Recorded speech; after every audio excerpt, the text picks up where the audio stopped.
was any era I could hands down go back to without a single doubt, it'll be the 90s and the swag era. I'm telling you, the swag era was the standard for any type of parties. I mean, this is the type of party that people would dream about. You did not have to be a gangster. You had to be a football player. You could be weird and be a nerd, man. Bruh, we was outside. I'm gonna get tired. I mean, you could not miss us, bro. We was in the mall popping with our snapbacks, with our Obey shirt. We had kind of the fashion, man. That if you wasn't at the mall, you wasn't really at the function.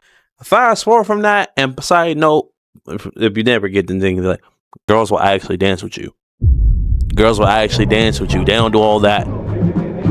No, girls will actually dance with you. Lap dances was down like these. Let me tell y'all why the swag era was the best era for hip hop. Oh my God, let's get to it. This was the era of colorful skinny jeans, and not just one snapback. You had one on your head, and then you had an extra one, you know, just in case the wind blew off the other one. You had jerking crews, you had tie-dye shirts.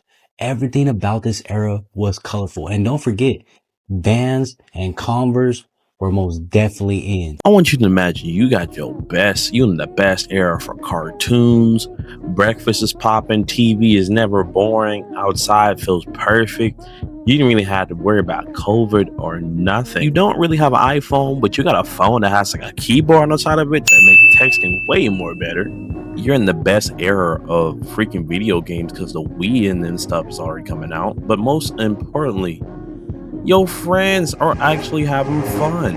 I would even argue that your average K-pop group would not be here if it wasn't for this inspiration of this movement.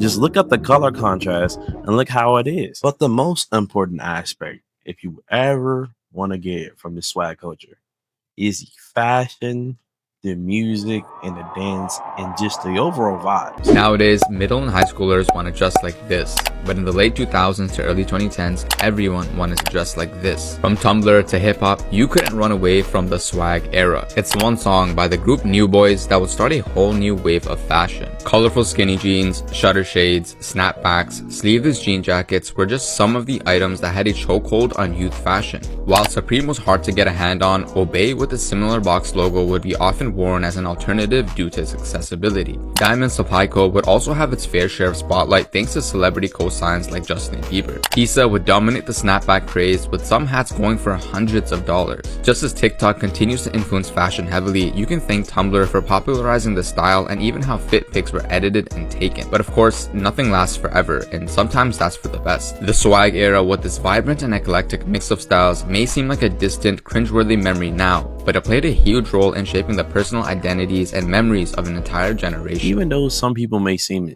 that it's cringeworthy, the fashion was a way for you to have your own identity. Talking about swag fashion mixed with punk and hip hop, beyond skinny colors, it was a way for you to kind of be confident in yourself, to kind of have a big self-esteem. The more vibrant colors, the more bright, the more it shine, the better attention you'll get. Dancing was a huge instrument when it came over to the swag era. There was different type of dances every month, each different time, possibly even every year. You weren't doing a jerk in skinny jeans and a snapback?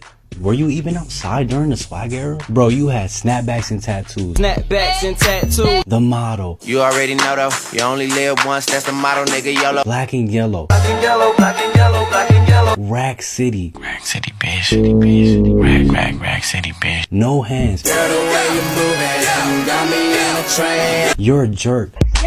Jerk. Artists that played a big role in this era were Tyga, most definitely the leader, Mac Miller, Wiz Khalifa, Big Sean, and New Boy. This is the era that matched the vibe so perfectly. Colorful, cocky, out of the box. It was fun, it was expressive, it was youthful. And mind you, before then, it was all about baggy clothes, big chains, big t-shirts, big jeans. And then you transition into skinny jeans. You got an Elmo t-shirt on, some Vans, snapbacks. Bro, you had brands like Obey, Last Kings, Pink Dolphin, It was crazy, bro. Like this era was just so different. This was most definitely a different time for hip hop. So the next time you think of the swag era, don't think of it as just baggy clothes or clothes aesthetic. It's really just a lifestyle. Maybe we all could learn something from this little fashion sense or fashion era. I'm Harvard College Kid. I hope you guys enjoyed the video. Send me your comments, whatever. Let me know. Okay, bye.